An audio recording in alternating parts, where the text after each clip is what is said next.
Mit navn er Susanne Lindet.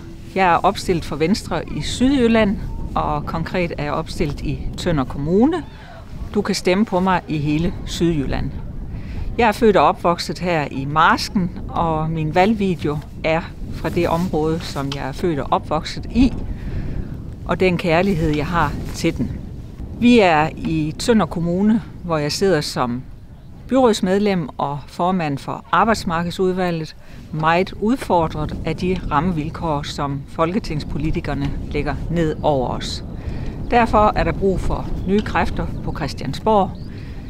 Jeg vil arbejde for at få en differentieret planlov, sådan at vi kan skabe erhverv og udviklingsmuligheder, også i det åbne land.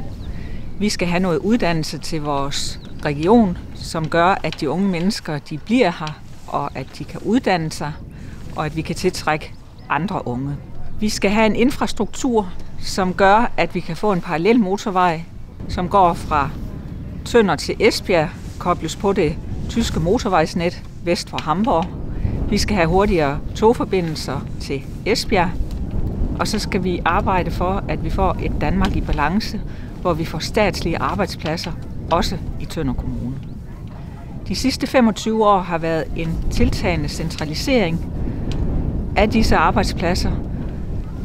Det er ikke en naturlov, at alt det skal samles omkring Aarhus, Odense og København.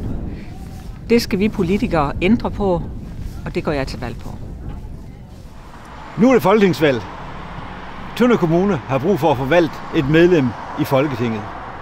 Derfor anbefaler jeg som borgmester i Tønder Kommune, at du stemmer på Venstres medlem, Susanne Lindet. Susanne Lindet vil arbejde for udflytning af statslige arbejdspladser, investering i infrastruktur i Tønder Kommune.